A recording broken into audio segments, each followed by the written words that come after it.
Hey everyone, we are on day 3 of this 5-part series. Day 3 is all about our energy, our responsibility. So we are going to be talking all about our energy today. So what does energy mean? What is energy going to do for us? What does it do in effect to others and our relationships? So first of all, let's recap embracing change. So day 1 was embracing change, and it was all about mostly about growth mindset versus fixed mindset. And I gave you some strategies to help deal with the fear of change and what it means to us to change. Hey, Paul. Thanks for being here again. I really, really appreciate it, and I love your energy and how you've played with me so far. It's amazing. So that's been the embracing change. So that was Monday. Tuesday, we did managing expectations. So managing expectations being all about how basically when it comes down to it, we oftentimes get emotional when we don't get necessarily what we expected to get in life. Like 2020, I talked a lot about how 2020 was going to be the big year, and yeah, and again, it was a big year. It's just, what kind of big year was it? So, hey Robert, are you guys watching on separate devices? If you are, give me a thumbs up. I have a feeling you are, and thank you for that. All the viewers is great. If you guys want to share this video, go ahead, feel free to share this with other people too. So that was day 1, day 2. So now we're on day 3, our energy, our responsibility. Have you ever heard the quote that says, some people brighten a room when they enter, and some people brighten a room when they leave? Well, that's kind of what we're going to discuss today. So when we think about whether or not somebody brightens the room or somebody brings us down, you know, I'm sure everybody has somebody that comes to mind when I say that. If you have somebody that comes to mind when I say that, please give me a little like heart emoji there, because we're going to send them love. Like, this isn't about necessarily judging them. It's just about being aware. So when I think about that, better plug my phone in before she does. Number 1. When I think about that, oftentimes I think about the cartoon character Eeyore. You know, Eeyore isn't a bad, I want to say person, but animal. He isn't a bad animal, and people do like Eeyore. But what kind of energy does Eeyore bring around? You know, every time Eeyore gets approached, oh yeah, I guess it's okay today. And again, it doesn't make Eeyore a bad character at all. He's very lovable and almost the underdog sometimes. But in saying that, what kind of energy do you feel like Eeyore's putting off? The other side of the coin, I think the other extreme, if you know what character I'm about to say, write it in the comments, but the other extreme is definitely Tigger. And I am not saying that we all need to be Tigger all the time. Please do not get me wrong. However, I just want the recognition of Eeyore versus Tigger, and which one makes more impact on a room. So which one is going, Eeyore or Tigger, which one's going to make more impact on a room? And which one's going to make more of a positive impact versus a negative impact, or which one's going to brighten the room and which one's going to brighten the room when they leave, like I said. So I'm pretty sure that I'm pretty sure you're all with me that Tigger would be the one who would more brighten the room, who'd bring the life to the party. And again, you don't have to be Tigger all the time, but it's a great example. Eeyore and Tigger are a great example of different energies. So my next question is, in general, who are you? So in general, do you identify more with Tigger, or do you identify more with Eeyore? So Tasha Parker, I'm grateful for you too. Thank you for that. You are loved, girl. You are loved. So when I say this on who are you, and I'm not trying to call anybody out here, because if we're going to be real, if this conversation is going to be really real, and I'm going to tell you right now, warning, this conversation might get real. This conversation might call you out on something, and I don't mean to call you out particularly, but if you see yourself in it, then you're kind of really calling yourself out. And I will say to you that I've called myself out on this shit many times. So I have been Eeyore. I have been Tigger.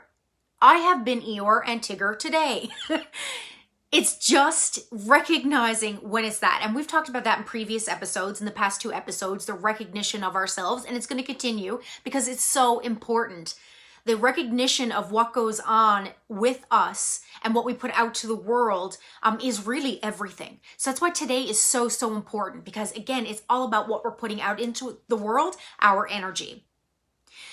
So I also want to say our energy, I want to use it as well, the synonym, our message. So our energy is also our message that we're putting out to the world. If you agree with me, let me see some hearts flying there. If you agree with me that your energy that you put out into the world, my energy, our energy, is our message. So really what this is all about is spreading kindness, not viruses, which I am sure, are there the hearts? Which I am sure when I say spreading kindness, not viruses, you guys have all heard that before. And it is actually true. So what we're going to talk about today is why that's true. Why is spreading kindness, not viruses, as in why is spreading kindness so important? And we're going to talk about how we do spread our energy to others. It is actually proven. And we're also going to talk today about why it's so important to be aware of our energy, how to be aware of our energy, and I'm going to give you some really cool tips at the end that work amazingly well for bringing your energy to a higher place. And when I say a higher place in this context, I mean a more uplifting place for yourself and for others. So if that sounds good to you, please give me some thumbs up there if you'd like some tips on how to maintain a more positive or uplifting energy. And I'm sure that that is the case. So your energy actually introduces you before you even speak. And I bet you that when I say that, you know it to be true. So our energy introduces us before we even speak. It's actually 6 to 9 feet measured outside of our bodies. So right now, as you're sitting in front of your phone, computer, whatever, iPad, me sitting here in this chair, my energy is actually can be measured 6 feet around me to 9 feet around me. So when we talk about, the social distancing with the coronavirus, we actually are not just social distancing, but we're actually allowing ourselves to save ourselves or stopping ourselves from connecting to somebody else's energy. And again, that's scientifically proven. Yeah, Letha, I thought it was pretty powerful too when I found that out, because I'm thinking, oh goodness, I had no idea that I was actually responsible for 6 to 9 feet around me. So where does energy come from? And if you know the answer to this, please put it in the comments below, or if you have any ideas of where your energy can come from. So, and what I mean by that is how do we perceive somebody's energy? That's a better way to say it. So how do we perceive somebody's energy? We perceive the cues from energy in how somebody presents themselves. So their body language, especially women. I'm sorry not to not to put you boys down, but women especially are really, really good at reading body language. And that's like primitive, having to take care of babies who can't express themselves. So we've kind of grown that. We've evolved to that. So it's body language. Also, we know people's energies, like we read people's energies through their actions. So their body language, their actions, and that's kind of the same thing. Their words is another one. And then how we know our energy and how we can read where energy is by doing a little diagnostic, and it's what are we feeling And then what thoughts are we thinking? Because that will give you a really good indication about what you're putting out to the world. If you're not it's one way to step into awareness into it. If this makes sense, give me a thumbs up or a high five that this makes sense. So when I talk about energies, I want to give it a really good example as well. Like it's Barack Obama versus Trump. And it doesn't matter which one you align with or if you like one president more than the other. I think that you can definitely see the difference between the two energies, right? Please give me one word for you. How would you describe Barack Obama? So what word would you use to describe Barack Obama? To me, Barack is somebody who is very poised. He is somebody who has a calm energy. He exudes confidence to me. Letha, yeah, no comparison. I know, but that's why I put it there. Excuse me. So Barack is somebody who, like if you were to trust anybody, whether it be Barack or Trump, who seems more trustworthy? And I'm going to say, Paul, Zen. Yes, 100%. Barack Obama seems more Zen.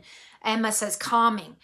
And then we have the other side of the coin with energy, and that is Donald Trump. So please put in some words to you that describe Donald Trump. For me, Trump is evasive.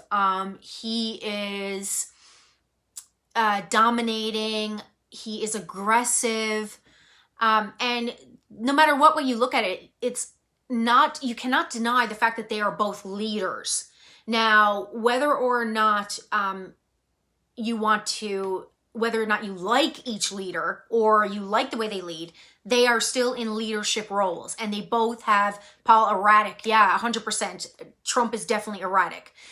So, but they both put off different energies that we all, even though we're viewing them from a screen, because if any of you have gotten within 6 to 9 feet of Trump or Barack, I'll be more jealous about Barack, but I want to hear the Trump story. So if you have one, message me later.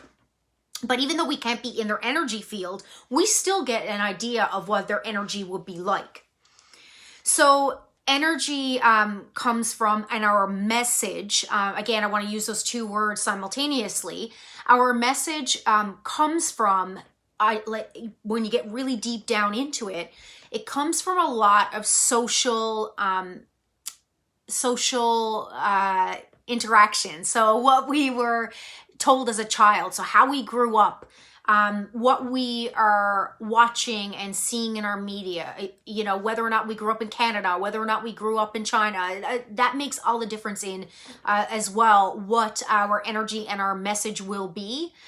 There's a lot of that. But at some point, it's easy to do the blame game, It's easy to say, okay, well, if my messaging, if everything that I say and do, I really can't help it because that's the way I grew up.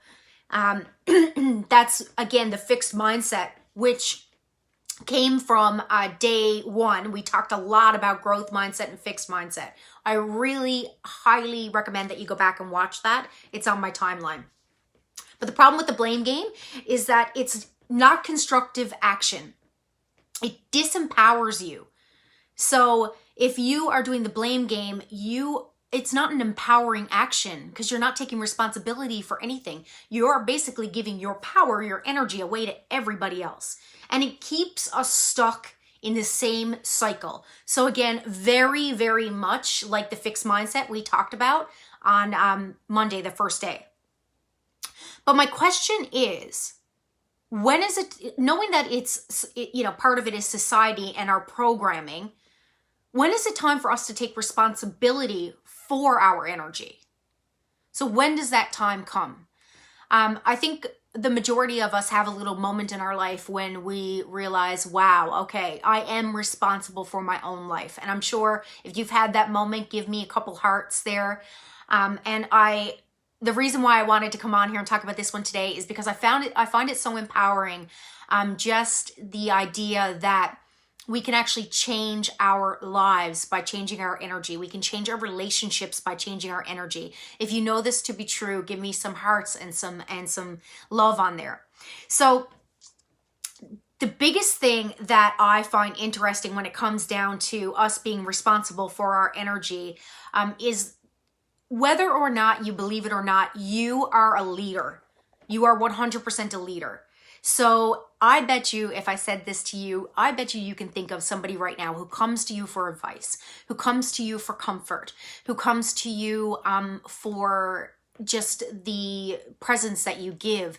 They come to you because they look up to you. If you have somebody in your life like that, give me a yes in the comments. I know that I'm lucky enough to have people like that, and I have people who are my mentors for energy or are my mentors for advice. They are those people because I love their message. I love what they put out to the world. Actually, a couple of my mentors just popped on here now, and believe me, if I don't say that you are a mentor, it doesn't mean that you haven't contributed to my life. But I'm going to say Karen Doherty's on here and Leslie Cantwell are on here, and they definitely are two of the people in my lives right now, and Tasha Parker, who I exchange energy with and who I look up to for what they put out to the world for their message. So I love it. I'm seeing some yeses there. But you remember that you are that for somebody. There is somebody who looks up to you. So it really is our responsibility. And if you're in the hairstyling world, the reason why I want to put this out there is because if we're in the hairstyling world, we are within that 6 to 9 feet range. So as you know, there is no social distancing in that world. So we really do affect people by our energies. And I promise you that even if you are the most fabulous hairstylist out there, the clients that sit in your chair regularly, so the ones that have been with you for 2 or more years, they are with you because they enjoy your energy. So those are people who you can think of as well that you are a leader to. And we all have a responsibility for that because it's actually a phenomenon. This is a study that they've done in psychology, and they call it emotional contagion. So we are living in a global pandemic right now, and this was mind-blowing to me when I had this realization. So we are living in a global pandemic of a contagion, a virus. And of course, we've all heard this spread kindness, not viruses. Well, right now, there is a lot of spread of emotional contagion. So again, I'm going to repeat in case you weren't here from the beginning. It's been measured that you can feel somebody's energy 6 to 9 feet around them. So that's how much your energy field is. It's 6 to 9 feet around. So if you think about that and the fact that emotions are contagious. So your energy, your message that you're putting out to the world, your emotion, it's contagious to others. This is huge. So that means that when you go through life right now, after you've heard this, you can't unhear it, then that means that you are actually responsible for spreading your message, whether you mean to or not. So what message do you want to spread? And I know that that's heavy, and I said it was going to be heavy in the beginning. And I love this. I love this saying, and this is also kind of a hit home, but you can't litter negativity everywhere and expect your life not to be trashy. I freaking love that quote. If you also love that quote, please give me some thumbs up in the comments, or, give me some thumbs up, some love. You can't litter negativity everywhere and expect your life not to be trashy. And it's so, so true. What we put out, we get back. We all know this to be true. How is emotion contagious? Well, what happens is, I said back, and I believe it was on day 1, it could have been on day 2, I talked about how we are, as social creatures, our primitive brain, the biggest thing that it wants and the biggest way we stayed alive before was to actually be connected with people. So we needed to be part of a social network. And that is survival. So even though we are not cavemen anymore, and even though our social networks have in some ways, our close friends have gone down, but our social networks are huge. It's worldwide now. But even though most of us don't have any trouble with connecting with people or knowing people, being friends with people, our primitive brain still feels like we won't survive if we don't connect. This I want you to remember because that's huge. So what happens is with emotional contagion is we actually first start to mimic people. So if I'm in a room with you, then if it's just me and you having a conversation, the first thing that'll start to happen is that if you scratch your face, I'll scratch my face. Maybe you yawn, I yawn. If you do this little head thing, then maybe if I'm feeling really connected to you, or when I start to, I'll do the little head thing. It's really funny because I did this one night, this experiment long ago with my husband and his friends. I just sat back and watched how they all mimicked each other, and they're men. And I said before that it's women who are a little better at this, but that doesn't mean that men don't do it. And they all started, like my husband, he'd uncross his legs when his best friend uncrossed his legs. When his best friend would lean this way, Rob would lean this way. And it was actually kind of cute because people do it too when they're dating. So that's the first thing, the first step of emotional contagion is we mimic somebody. The second step then is, Karen, NLP, exactly NLP. It's neuro-linguistic programming. So what ends up happening your next stage is say the best example for me is, say the person next to you smiles, and that's the person you're connecting with in this circumstance. If they smile and you smile, the next step is, if you smile, your brain automatically then thinks that you are happy. Because if not, why would you be smiling? So your brain takes cues from your body. That's a huge hot tip too. And again, I talked about that. I can't remember if it's day one or day two, how smiling, just the act of smiling, can raise your emotion. Maybe I talked about it on another event, but just keep that in mind. Smiling can raise your emotion because it tricks your brain into thinking that you're happy. So that's the second step of emotional contagion. And the third step of emotional contagion is, and this is the one I see all the time in a staff room, the next thing you do to have connection with somebody is to actually start having the same conversation with them. So that's how gossiping happens. That's how we end up we start to share stories that match each other. And so that's why a lot of times gossiping makes you feel close to somebody. And even though afterwards, at the time it brought your energy down, and afterwards you may not be proud of yourself, but be a little gentle with yourself there, because gossiping is actually a connection tool that's part of our primitive brain.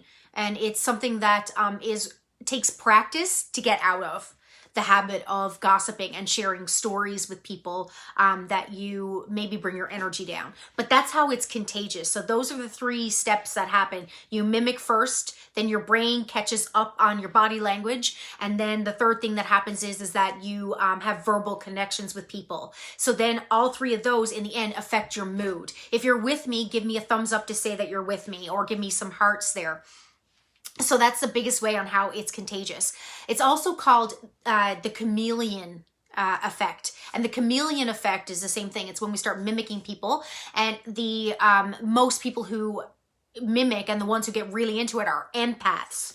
I actually notice myself when I get around people, I take on other people's laughter. And if you're a friend of mine, I know you're going to start noticing it now, and feel free to make fun of me, but it's true. I get so enthralled with laughter. I love it so much. I'm sure we all do, that I actually start to laugh like them. I've caught myself so many times. So I wonder sometimes, what is my original laugh? Anyways, but it just goes to prove the point. And if you can think of a circumstance where you've mimicked somebody, or a circumstance where you find yourself conversing with somebody based on the way that they, the message that they put out, let me know. Give me maybe like a little high five in the comments. So what happens here is highest energy wins. And that comes from, that came to me from a man named Blair Singer, who is an author and a motivational speaker. And what he says is highest energy wins. What that means is, it doesn't mean the most positive energy wins. I wish. It just means that the person who's putting out the most energy. So maybe it's those who have the 9 feet range of energy. It's the biggest person in the room, whether they be positive or negative. Again, we can talk about energy. We talked about Trump. Not everybody likes Trump, and I'm assuming that most of you on here are not huge fans of Trump, except for the fact that he shocks us. But he is definitely a large personality, and his energy is high. So that's why his energy wins. If this makes sense to you, give me a make sense or an MS in the comments. So if you want your energy to be what you put out into the world to be positive and to be contagious in a positive way and not necessarily in the Eeyore or Trump way, then there are things that we can do for this. Oprah Winfrey actually has a sign on her dressing room door, and it says, "Your energy is your responsibility. Please do not bring your bad energy in here."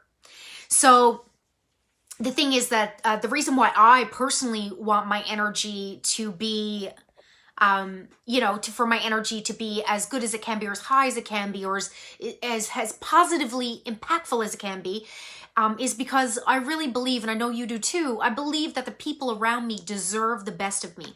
So like my husband deserves the best of me. I don't want to come home anymore, which I used to do all the time. I don't want to come home anymore and give him the worst of me. My clients deserve the best of me, and mostly because when I am the best of me, when I have the best energy, when I am responsible for my energy, I am also the proudest of myself. How many of you can relate to that? When you are the best of yourself, when you are putting out the best energy, you are the proudest of yourself. Those are the days that, you lay your head down on the pillow and you sleep like a baby because you were so proud of yourself for the way that you handled something that day, or the energy that you put out, or being responsible for your own energy so that you didn't get taken down. So these are actually some tips I want to give you so that you can do that more often, so you can project the energy out to the world that you really want to. And before I get into that, I really want to say this though, and I talked about this yesterday and it still fits true. It's okay to be down. I am not one of these life coaches who are like, life is always positive, happy-go-lucky. It's just not true. I talked about this on day one, a really great life is a life that's full of all ups and downs. All I want to put across with this message and with talking about our energy, our responsibility, is just the fact that we do have a choice. No matter how we're feeling, we do have a choice in what we put out to the world. And what we put out to the world often then feeds back and changes how we actually feel. So it's kind of one of those things, like if you act like it, you will become it. I can't remember if it's Gandhi. I believe it's Gandhi, and you can correct me if I'm wrong, that he said, be the change you want to see in the world. And it kind of sounded kitschy, like kind of catchy and woo-woo to me before. I got it. Yeah, fine. The change starts at home type thing, but it really connects with me now because I really do believe that that is true. I have no control personally over you or my husband. I try to, but I don't. I don't have any control over my loved ones and what they think, act, say, do. But I can be a leader. I can be responsible for my energy, and that can be very persuasive. If you agree with me, give me some hearts, that it can be your energy and what you put out to the world can persuade somebody, or you can be the example. So the first tip I'm going to give is that the first tip I want to give you on how to be responsible for your energy is to find out what your values are. So our values are actually this would be the guidelines that we set, the principles that we live by, it's almost like our compass. So our values are I want to keep saying values, but it's the principles that we live by that determines what we want to put out in life. It's our guiding principle. It's our guiding compass. So for instance, I'll give you an example. One of my biggest values is kindness. So I believe in spreading kindness, being kind, but I'm not always kind because I'm human. So when I'm not kind, I really, at the end of the day, if I have the realization that I'm not kind, because sometimes we don't know that we're not kind unless we're told or unless we figure it out on our own. But I know that the days that I figure it out on my own or I'm told, that's when I feel disappointed in myself, because I believe that everybody deserves my kindness, our kindness, and love. So that's an example of a value. If you've never done the values thing before, I speak about it a lot because it just changed my life so much. If you're not sure what your values are, you can go and there's values finders, or there's values lists on online, and you can just Google search it. And the best thing to do is, because there's going to be like hundreds and hundreds of words of values, just look through them, see what connects to you. You might want to narrow it down to your top 10 or 15. And then from your top 10 or 15, I challenge you to narrow it down to your top 5 values. And those top 5, out of them, your homework, or if you want to take on a challenge, I pick one for the next week. The one that speaks to you the most, and spend your days with that one word in your head and act the same way that represents that word, and just see how well and how much uplifting it is, and how much that actually affects your energy and what you put out to the world. It's only when we're out of alignment with our values, and I did speak of this yesterday, it's when we're out of alignment with our values, it's one of the ways that we create upset or turmoil within ourselves. So values is actually huge. So when it comes down to the values, another way, this is actually really big, and it can be quite emotional. So another way that you can figure out your values is the funeral analogy. And this is a little heavy, but it's so worth it. What you can do is you can think about it, or you can journal it. Journaling is always a winner, because if you journal something, it really is more impactful, because it is another way that your brain learns and holds on to things. But what you're going to journal is, if this was your funeral and you were a fly on the wall, what would you want to hear people say about you at your funeral? And if you are brave and you want to put it in the comments below what your thought is on that, and what you want people to think about you, if a word came to mind, please be brave and put it in the comments. I know it's sensitive, so I'm not going to expect any comments, but it'd be nice. For me, again, I wanted people to say that I was kind, yes, but really I want people to say that I impacted their life in a meaningful way. So I was a positive influence on them. That would be the biggest thing for me. So that's values. It sounds I know it sounds kind of corny, or it does to some people. It did to me at first, but I'm going to tell you, it is huge. It is a life changer. The second one the second thing that I want you to be aware of when you're going through your energy and being responsible for it, what are you consuming right now?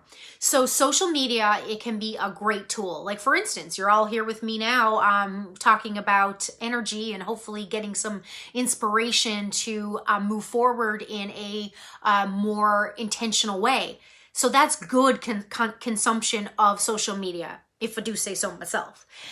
There are also, and I'm sure that you can agree with me, and if you do, give me some hearts, but there are some times that we're on social media, and for me, it's when I'm scrolling through aimlessly, and I get caught up in maybe what's going on with COVID. Maybe I get caught up in stories that are just not serving my mental well-being. So that would be a way that social media is not good for our energy. So we have to be responsible for that. And of course, something that I'm working on too is being aware of your diet, because diet certainly affects energy. And we all know this to be true. Dietitians, we've been told it our whole lives. We know that eating clean and healthy really helps our energy and just our mental clarity and our mental health. So being aware of that. The biggest thing, I get lots of love here now. The biggest thing for consuming or for what are you, I guess, you are ingesting, who are you hanging with? And this is a huge one. So who are you hanging with? Like, are you hanging with a possible Trump, or are you hanging with a possible Eeyore a lot? Because the saying, you are who you hang with, is kind of true. Again, because of emotional contagion, we take on other people's energy. I'm not saying that you have to get rid of those people, because sometimes those people are people who are really freaking close to us. Like, it could be family. And it doesn't mean that you need to push family out of your life. It just means that we need to put in place the proper boundaries around it. We're going to talk about that tomorrow, by the way. It's going to be huge. But you want to put around, like Trump, going to be huge. It's going to be huge. It's going to be huge. We're going to set boundaries, and we want to make sure that we don't spend excessive amounts of time with people who are emotionally contagious in a bad way. We want to spend our time with people who are emotionally contagious in a very good way. If you have people who are emotionally contagious in a good way, give me a little like heart emoji in the comments. I'd love to see a couple of heart emojis in the comments.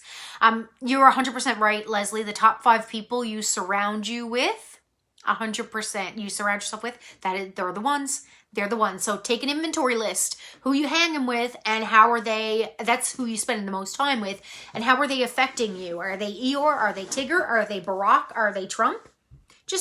You're the one who evaluates that. And do you need to spend as much time with them? Or can you control the conversation a little better, which we're going to talk about tomorrow. So please tune in tomorrow if this is interesting you. And then another one that we want to do is, thank you for the hearts, people. The other thing that we want to make sure of is that we have exercise. So that doesn't mean, when I say exercise, that doesn't mean that you have to like jump on the treadmill for an hour and burn yourself out. It just means get your body moving throughout the day. So it could just be a simple walk, a walk through nature. It can be anything to just get yourself moving, fresh air, whatever will help you, your body to be in the best possible performance. That does affect your energy, and I know that you know that to be true. I love the hearts. Thank you all. And then we also want to make sure that we are performing self-care. That is totally personal. So self-care for you is different than self-care for me, what you enjoy to do. I take a bath every day for self-care. I meditate every day for self-care, even if it's just a minute, although I try to do a minimum of 15 minutes. It could be a walk in the park. Self-care is I can't remember if it's China or Japan. They have whole forests that are put together so that you can hug a tree. Because that is a form of self-care, and it's a form of connecting with the environment and connecting with the energy of Mother Earth. So if you want a good energy boost, now that it's spring, take your socks off and shoes off and actually walk on the grass. And if you're conscious of it, you will feel a difference in your energy. It grounds you. It grounds us. We were meant to be a part of nature. We are a part of nature. It's only us as human beings that actually started to divide ourselves from it. But that's a totally different subject, and I'm not going to go there right now. But if you know where I'm going with that, give me a little amen in the comments. And then I talked about the next 3 I talked about yesterday, so I'm not going to go into great detail because I don't want to keep you here all evening. But we need to celebrate our wins. That's one way to really bring our energy up and to be proud of ourselves. Because again, we have beautiful energy when we are proud of ourselves.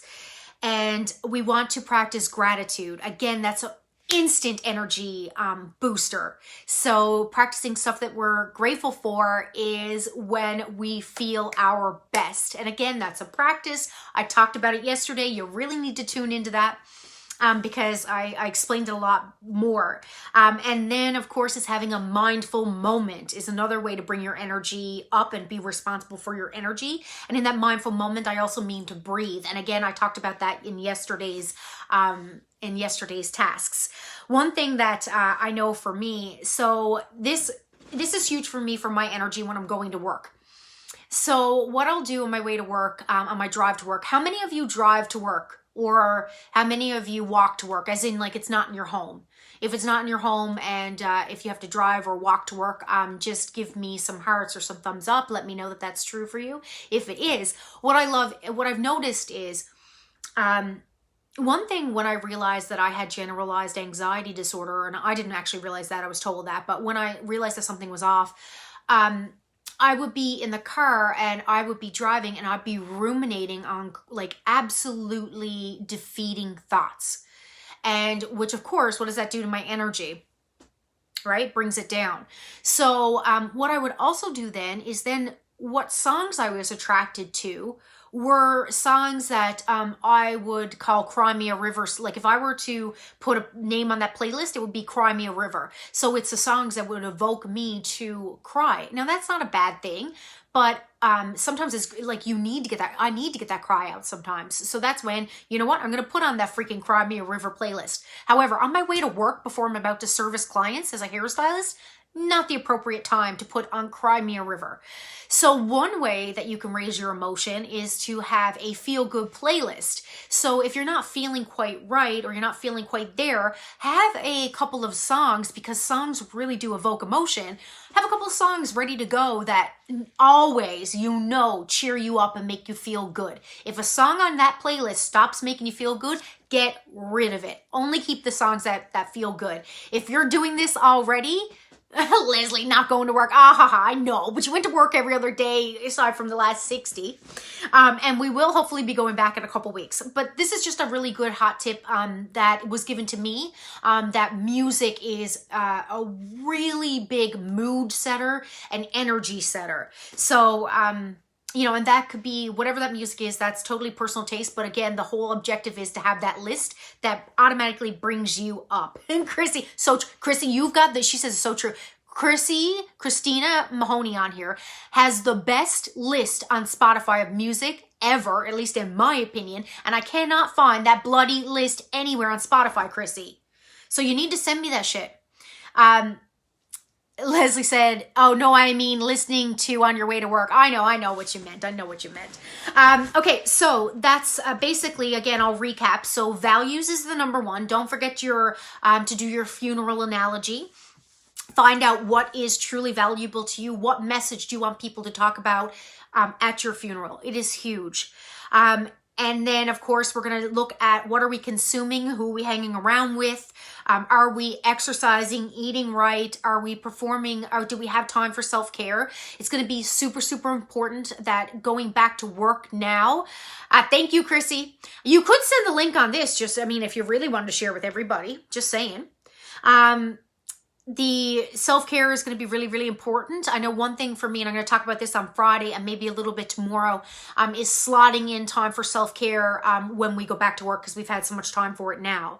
If you've had a lot of time for self-care, if you've taken time for self-care at this point more than before, give me some hearts in the comments. Again, we're going to celebrate more. We're going to have practice more gratitude moments, and we're going to have a mindful moment. And I just, you know what I just realized is I forgot to tell you the benefits of all this. So, first of all, why is energy important? So if you have a low energy, then this is the repercussions of having a sustained low energy. There is a feeling of helplessness, chronic stress, which then causes hormone imbalance. It depletes the chemicals in your brain required for happiness. So the more you practice Eeyore mentality, the more that you actually deplete the ability to be a Tigger. I talked a lot about that on day one. And again, when I say this, I'm not saying that it's always easy to be a Tigger. I'm just saying we got to practice to be Tigger more often. It also gives us a lowered immune system, insomnia, intestinal problems like IBS, and headaches. Versus if you were to be a little bit more aware of your energy and putting forth your best foot, putting forth your values, living by your values, being proud of yourself, having as many great emotional moments as you can, you will have an increased lifespan. You will have lower rates of depression, lower levels of distress, greater resistance to the common cold, COVID-19, you never know. Better physical and psychological well-being, better heart health, and better coping skills or resiliency, which is very important right now. And those are just to name a few. So I want to ask you, who do you want to be more of more often? Eeyore or Tigger? Barack or Trump? Please put that in the comments, which one relates to you most that you want to be like. So thank you all again. There are some of you that have actually tuned in every single one of these programs so far. So this is the third one. If you haven't tuned in and you're interested to go back and look, they're on my timeline. This is day 3. It's going on until Friday, same time, starting at 7:30 Newfoundland time, 6 p.m. Eastern. You can also go back and do the replay on this if you'd like. If you got a little interested halfway through, I highly recommend it. And please feel free to share it with anybody you think that it will benefit. And if you like this one, go back and share the other 2 as well. This is something this is my give back right now to the world. And as many people as I can reach and affect, that would be the greatest gift that I could give to the world. And honestly, the greatest gift that you could give to me. Would be to share this and recommend these videos to people. It is honestly, it's all been life-changing information for me. I love it. Tigger. Everybody wants to be Tigger. So I have a couple things that I want to leave you with right now. And that is, you know, we always say, I don't know, you may have heard this. People don't remember what it is you say. People remember how you made them feel. And that's why our energy is so important. And that's why it is our responsibility on what we put out there. So we also, another one that I love is we are not all or nothing. We are the best. We are doing the best that we know how to do.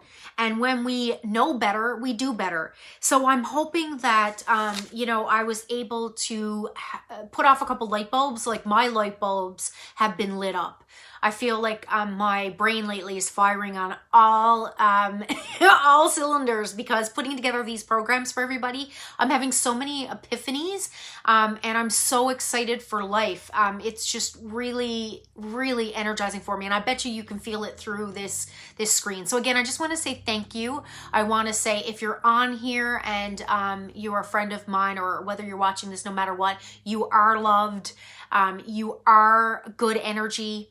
Maybe you just need to be more aware of when you are good energy and putting more of it out there. But I know that every single one of you are really good people. And I know that now you're going to be even better at performing and having great energy and putting it out into the world. Thank you, Chrissy. You've been my light bulb since 2010. Chrissy, you have been one of my best friends since 2010. I love you very much, and you have been through a lot with me. So I want to say thank you all for being here. And again, feel free to tune in to the last 2 days and feel free to rewatch this. And if you're watching on the replay, give me a little replay below and I'll try to get back on the comments of your rewatch. Bye, everyone. Have a good evening.